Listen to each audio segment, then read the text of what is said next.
ఇక్కడ చాలా ట్రైనింగ్ ప్రోగ్రాంలు పెట్టాం.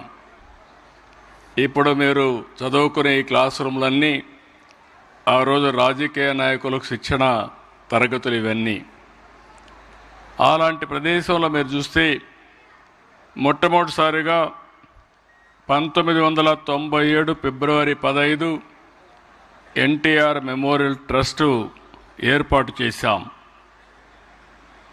మొట్టమొదటిసారిగా 2005 జూన్ 23 ఎన్టీఆర్ మెమోరియల్ ట్రస్ట్ ద్వారా ఎడ్యుకేషన్ ఇన్స్టిట్యూషన్స్ ప్రారంభించాం.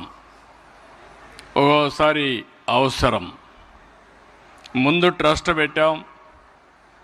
ఆ ట్రస్ట్ తర్వాత 2005లో చాలామంది పిల్లలు కొన్ని కారణాల వల్ల ఫ్యాక్షన్స్లో కొంతమంది పిల్లలు చనిపోయేవాళ్ళు, కొంతమంది రోడ్డు యాక్సిడెంట్లో చనిపోయేవాళ్ళు, కొంతమంది తీవ్రవాదుల వల్ల చనిపోయేవాళ్ళు. అలాంటి సమయంలో ఆ పిల్లలంతా అనాథలైపోతే, తల్లి తండ్రి లేని పిల్లలుగా తయారైతే ఆ పిల్లలకు పెద్ద దిక్కుగా ఉండాలి, వారికి ఏ లోటు లేకుండా చేయాలనే ఉద్దేశంతోనే ఇక్కడ ఈ కార్యక్రమానికి శ్రీకారం చుట్టాం. అలాంటి లొకేషన్లో ఈరోజు 10 ఎకరాలు 2,13,361 చదరపు అడుగుల్లో బ్రహ్మాండమైన బిల్డింగ్లను నిర్మించుకున్నాం. ఆ రోజు ఒక చిన్న మొక్క ఈరోజు మహావృక్షమైంది.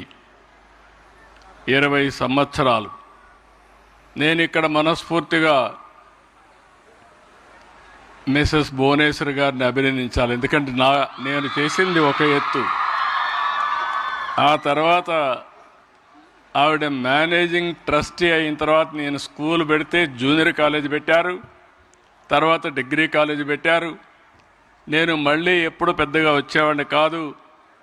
దీన్ని సమర్థవంతంగా నిర్వహిస్తున్న ఘనత శ్రీమతి భువనేశ్వరిది అని చెప్పి కూడా నేను మీ అందరికీ విజ్ఞప్తి చేస్తున్నాను. ఈరోజు మీరు చూస్తే మీ ప్రిన్సిపల్ గారు, అదే మరిగా ఇంకో పక్కన రామారావు గారు చాలా విషయాలు చెప్పారు. గ్రూప్ 1 పరీక్షల్లో ఇక్కడుండే 4 మంది పాస్ అయ్యారు. 3 జూనియర్ సివిల్ జడ్జిలుగా ఎంపికయ్యారు. దేశంలో ఇంపార్టెంట్ ఇన్స్టిట్యూషన్స్ ఐఐఎం కానీ, IIIT కానీ, NIT కానీ, IITలో కానీ మొత్తం మీరు చూస్తే 29 మందికి సీట్లు వచ్చాయి. ఈ సీట్లు వచ్చిన ప్రతి ఒక్క పిల్లల్ని మనస్ఫూర్తిగా అభినందిస్తున్నా, టీచర్లను కూడా మనస్ఫూర్తిగా అభినందిస్తున్నా.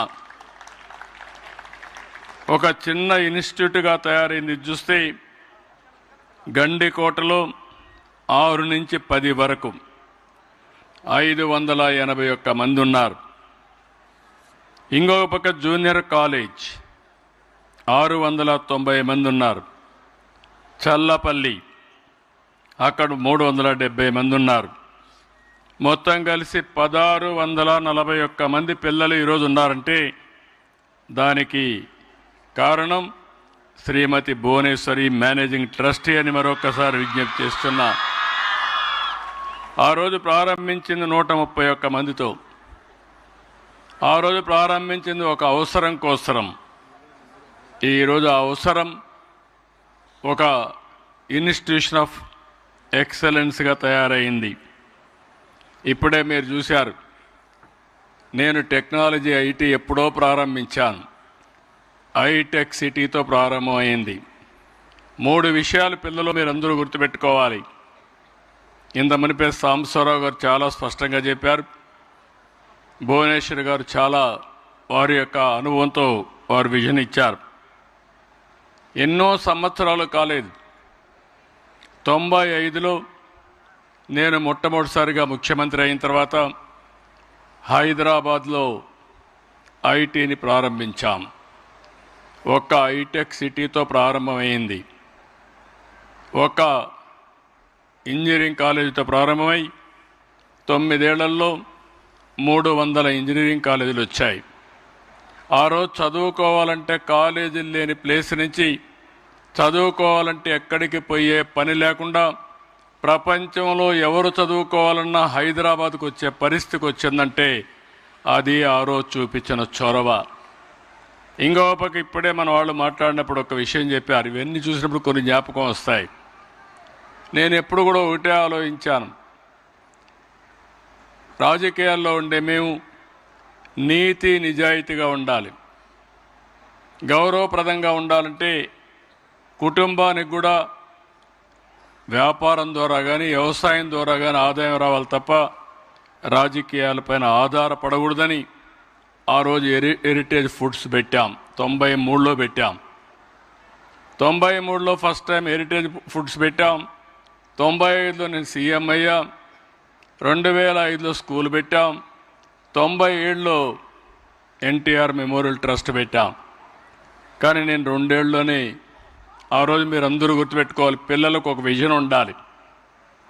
నేను చిన్నప్పుడు కాలేజీలో చదువుకునేటప్పుడు నాకు ఒక ఆలోచన వచ్చేది, ఏం కావాలి అని. చాలామంది ఐఏఎస్ చేయమన్నారు. నేను ఐఏఎస్ అంటే బాగా చదవాలి, నేను చదవడం లేదు కాబట్టి నాకు నచ్చిన పని చేయాలని నేను కాలేజీలో ఉండగా రాజకీయాల్లోకి రావాలని నిర్ణయించుకొని మొట్టమొదటిగా కాలేజీ యూనివర్సిటీ నుంచే ఎమ్మెల్యేగా పోటీ చేసి ఎమ్మెల్యేగా గెలిచి 2 సంవత్సరాల్లో మంత్రి అయ్యాను. అక్కడి నుంచి చరిత్ర అంతా కూడా మీ అందరికీ తెలుసు. ఇప్పుడు 4వసారి ముఖ్యమంత్రిగా ఉన్నా. ఎన్నిసార్లు ముఖ్యమంత్రిగా ఉన్నామనే దానికంటే నేను ముఖ్యమంత్రిగా ఉన్నప్పుడు ఏం జరిగిందనేది చాలా ముఖ్యం, ఏం చేశావనేది చాలా ముఖ్యం. అందుకే ఈరోజు మిమ్మల్ని అందరినీ కోరేది, ఇక్కడే భువనేశ్వర్ గారిని చూస్తే మీకు స్ఫూర్తినివ్వాలని ఆవిడ విషయం కూడా ఒక్క నిమిషం మీకు చెప్తున్నా. ఆవిడ ఒక హౌస్ వైఫ్. నేను పెళ్లి చేసుకున్న తర్వాత మొదట్లో నేను మామూలుగా రాజకీయం చేశాను, తర్వాత బిజినెస్కి వచ్చాను. నేను 2 ఏళ్లలో ఫైనాన్స్ అండ్ రెవెన్యూ మినిస్టర్ అయ్యాను. అప్పుడు లోకేష్ చిన్న అబ్బాయి, 10-11 సంవత్సరాలు. అప్పుడు ఆవిడని అడిగాను హెరిటేజ్కి పోమని. నేను పోలేను, నాకు అనుభవం లేదు, నేను పోనని చెప్పి కొంత అయిష్టంగా ఒప్పుకున్నారు. ఆ తర్వాత హెరిటేజ్కి మీరు చూస్తే నేను ఎప్పుడూ పట్టించుకోలేదు. సమర్థవంతంగా పనిచేసి హెరిటేజ్ వ్యవస్థని, ఆ కంపెనీని బ్రహ్మాండంగా నడిపించిన వ్యక్తి భువనేశ్వరి గారు. అంటే ఓసారి పట్టుదల ఎట్లొస్తుందనే దానికి ఇదొక ఎగ్జాంపుల్ మాత్రం. ఇప్పుడు నేను పేపర్లో చూసి చెప్తున్నా, ఆవిడ ట్యాబ్లో చూసి ఓ